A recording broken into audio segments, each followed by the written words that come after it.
On this video, I'll be working on the interior of my Suzuki Alto Works and showing you some cool brochures I got from Japan.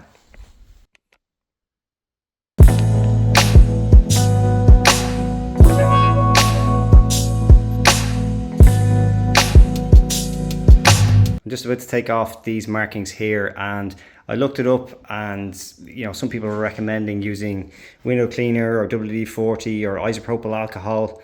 I don't have any of that isopropyl stuff, so I have some acetone, and I tried those two, but the acetone is like absolutely excellent. Comes right off. So top tip. I will obviously clean all that off because acetone is quite aggressive. So I clean the whole windscreen once I'm finished. And done. Perfectly clean. I think I may have found the source of one of the many rattles in this car, and it's just here at the wing mirror. There's a bit of give there. I'm after washing the car, so it's water in there now. It's not making the rattle, but before, when it was dry, if I touched the wing mirror like that, it was making this awful squeaking sound. You can see there's a bit of give there. On the other side, there are no rattles, and it's incredibly tight here. So I'm wondering what the clips or screws or whatever bolts are in the back of this. So I will investigate. To get into the back here, I'm guessing there's some bolts here. I'll see if I can pull that off on its own first, but if not, I'll take the whole door card off. Well, wouldn't you know, took off the whole door card, and this was still stuck on there. I thought maybe there'd be a bolt in behind the door card or something, but I could have just pulled it straight off. There's only one little clip there, but sure, that's not always the way. So two of them were a little bit loose, so it seems to be tighter on there now, but I won't know until I take it out from the test drive if it's actually worked. So these are the little clips that hold this centerpiece on. I didn't have anything like this. However, I do have some kind of rubber bungs. So I've just cut away some of the bottom there, and it fits right in. So that should work. Let me do the other one. Perfect. Another small item off the list. So it's not actually clear whether this radio is working or not. The frequencies obviously don't work here in Ireland. But if I turn up the volume, I can get a tiny bit of a crackle here, but not as much as you'd expect. I was hunting all over for a cassette tape and I couldn't find one, but I did find one of these adapters and have it hooked up to a tablet here. And it seems to play it okay, but even when I crank the volume completely, I can get a tiny hint over there. So something is clearly wrong.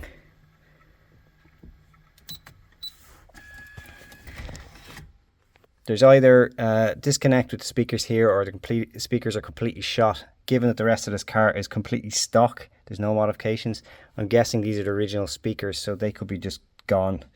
There are no rear speakers. There seems to be kind of vents in the boot area that potentially you could put speakers into, but the only speakers are here in the front dash. There's none on the doors, as you can see here, one here. But even just the size of those grills, they must be absolutely tiny. So even if you replace them, the sound in this is always going to be absolutely terrible. So I don't know whether I'll bother doing anything, but at the very least, I suppose I should try and get the stock radio working. Yeah, I guess you'd need a subwoofer or something in this car just to lift the sound. Well, I've been doing some investigation here. Just took off the panel here under the steering wheel to see if I can get into the speaker here, and I was able to wangle it out. I think it's safe to say it's had its day. Completely disintegrated. So no surprise that it doesn't work. It's a Clarion unit, which is interesting. So the question will be, is the head unit also not working? So what I'll try to do is connect up another speaker here, just to, even if it's the wrong size, just to check if the wiring is working and the head unit is working, and if the speakers are the problem, and narrow it down from there. So as you can see, I now have both speakers out from behind the dash. They are both equally wrecked, so I'm not surprised it wasn't working. So here's my temporary rig. I've got a speaker hooked up here. It's just dangling. This is actually the door speaker that I took out of my Suzuki Swift when I upgraded the speakers, and the connection is the exact same on the back there. And again, I've got the tape hooked up to my iPad or tablet.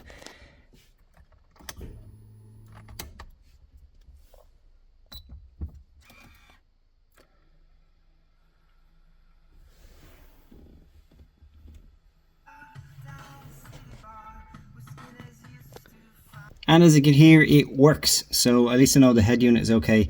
The volume is really bad though. Even if you turn it up full, it's, you know, barely audible when you're parked here in a silent garage.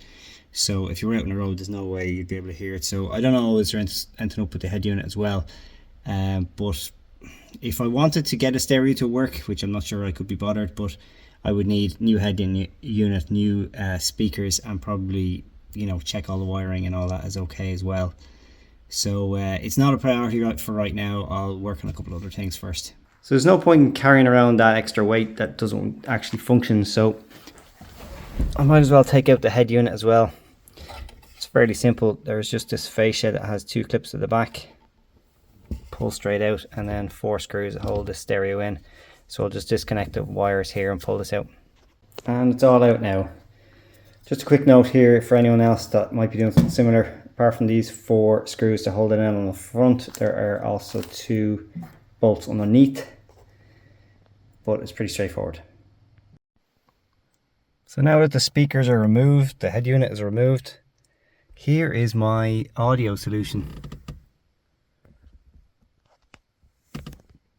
It's called the Soundcore 300, and basically it's kind of a rubberized, it's got feet on it as well, and it's fairly wedged in there. Hopefully it shouldn't roll around too much, but this is just a very handy solution. In fairness, you know, replacing the head unit and the speakers there probably would give terrible sound just because there's no enclosure there. The speakers are just hanging under the dash. There is no space to put them in the doors. The only other place that most people would put them is on a parcel shelf. There is no parcel shelf on mine, so I'd have to make one, and plus the sound being behind you isn't great either. So this is my solution. It'll be certainly nice and clear, a little bit more bass than the standard speakers. Won't be thumping out the tunes, but it's fine. Plus I can take it out and use it in the house when I need to. Just wanted to point out 2 things while I'm working in the interior.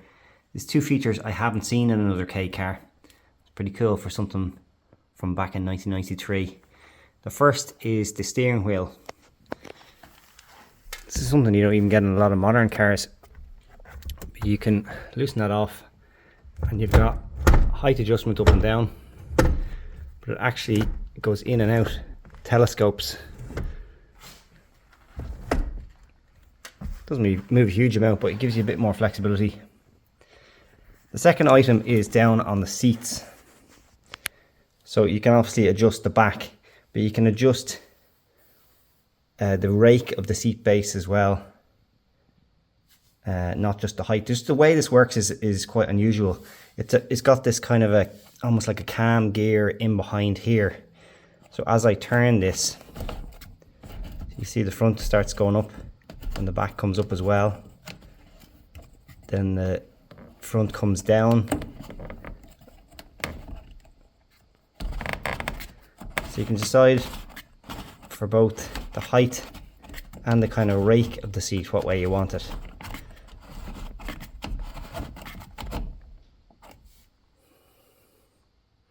Pretty cool. So stiff. Some of these I can't even open at all. Time for silicone spray.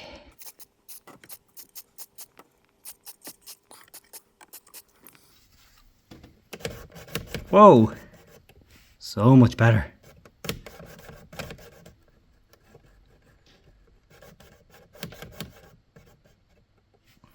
Okay, just clean this up. If you want to support this channel, or you just like Suzuki Altos, why not buy yourself a t-shirt, hoodie or hat? You can find them now at jazdashop.com. Thanks. So this is what happens when you spend too much time on Yahoo Auctions Japan. This was a brochure that would have been released around the time of the exact model of my car in the kind of second generation of this particular shape.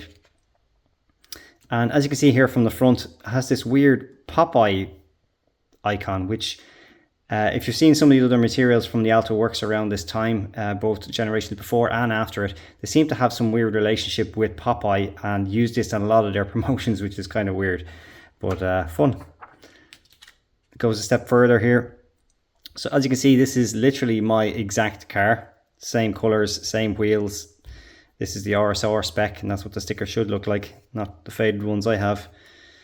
New Works 660. This is so cool. Flying Altos. Just weird and typically Japanese.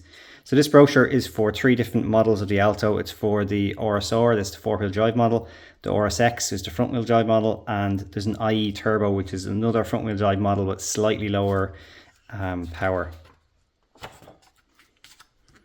So again, this is the RSR 4-wheel drive model, because you know by the wheels, obviously in black here. And you can see here as well, the exhaust tips I have are the exact same. One thing I did notice from these brochures is that the top level, high level spoiler on mine is definitely an extra, and that's in later on in this brochure.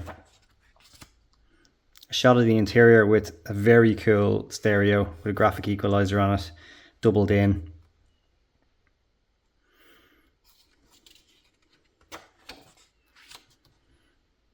And again, this is the same interior I have that was common on the RSX and RSR.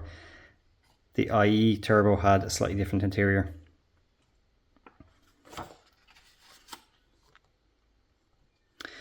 So this is some details about the engine itself. I can actually see here from the photo the exact part that I need to replace. So in here you can see the hydraulic lifters, and they're also seen here.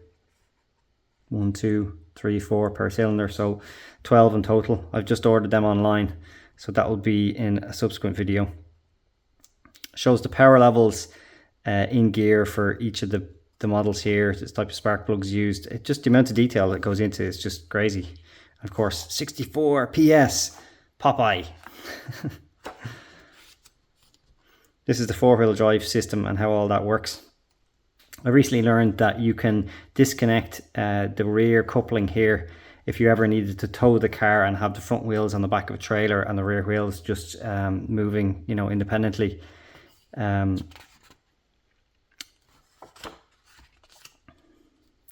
Something I did know about was the kind of additional safety aspects that this model refresh had, and they've got side impact protection on the doors.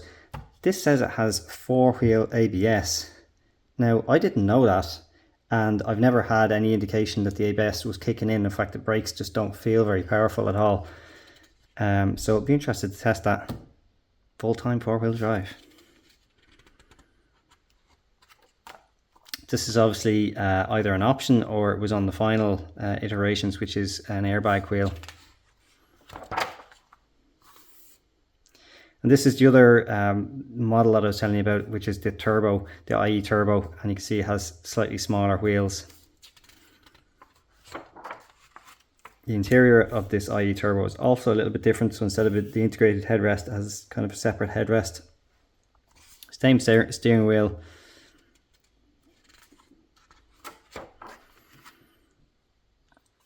So the easy way to identify the 3 models is RSX, that's 2-wheel drive, RSR 4-wheel drive, and the IE Turbo is on slightly smaller 12-inch wheels. So these are some of the extras. You can see the where's the high level spoiler? Here. So that would have been an optional extra. And this is also my stereo, the ADS stereo, which had 2 parts to it. I only have the top part, which was a cassette and radio, but it looks like there was an option to get a CD player underneath as well. But as you've probably seen from this video earlier on, I am going to be removing all that stereo and coming up with something else. But this other photo that I showed earlier in this brochure, those stereos are just really cool. I think they even had a GPS aspect to that. And again, the 3 models, some technical information here. It's just a really cool little brochure. have to find that photo of the... Oh, here it is. Like back in 1993 in a little budget car like this. It's kind of amazing. So there you go. A nice little nugget from Japan. I am getting another one of these kind of brochures. It's on the way, probably here in a week or two, for the slightly earlier models, but it has a lot of commonality with this one. Hope you like that. So I've shown you this brochure from the early 90s, which features my exact car in it and the weird Popeye collaboration or whatever. But a second brochure has arrived in the post. This one is from an earlier version. It is the 660. It is the same Alto Works, available in 2-wheel drive, 4-wheel drive. But this one is from 1990. So there were some revisions between these two model years, even though they look very, very similar on the outside. You can also see here that there is the same collaboration with Popeye. It has this kind of medal or coin featured here, but becomes a bit more clear as you turn the page. There's such cool images. So the main differences on the outside between this model and the previous one I showed to you is these earlier 660cc Alto Works had door handles that are vertically oriented. From the outside, there's not really much else to give it away. That is the main thing. But on the interior, there is a big difference. So again, this would have been the exact model, the 4-wheel drive model that I have, the RSR. Same wheels, everything looks identical except for those vertical door handles.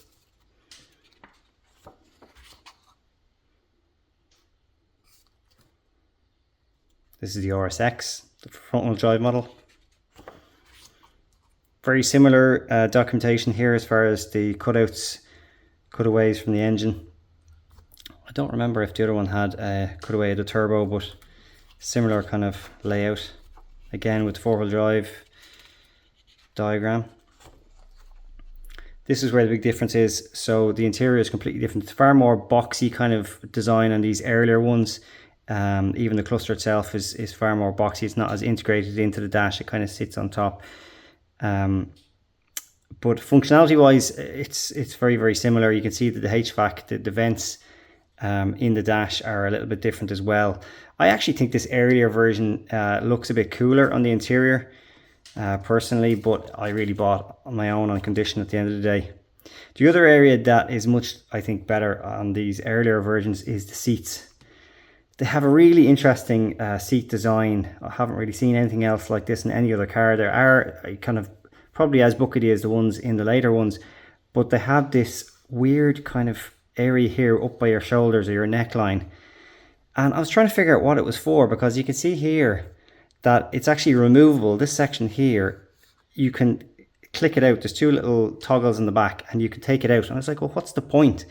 I thought maybe you could push the headrest into the seat or something like that for shorter people, because it says there's two modes for this if you translate this Japanese here, which is high and low. But actually I found out here in the detail what it's actually for finally, which is the kind of wings point slightly downwards. So if you wanted them to grab your shoulders, if you were maybe a shorter person, this would be the orientation. But if you were taller and it wasn't really grabbing your shoulders properly, you basically take it out, you flip it around so the winglets kind of point a little bit more upwards and would suit your shape.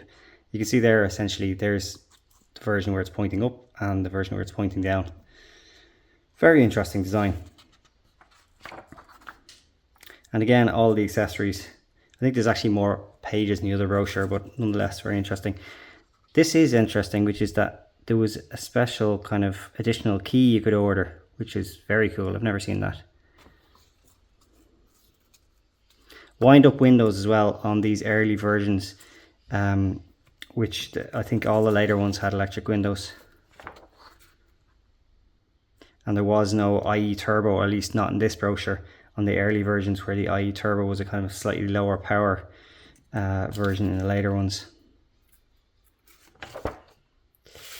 So there you go. Just as a quick reminder of the difference in the interior.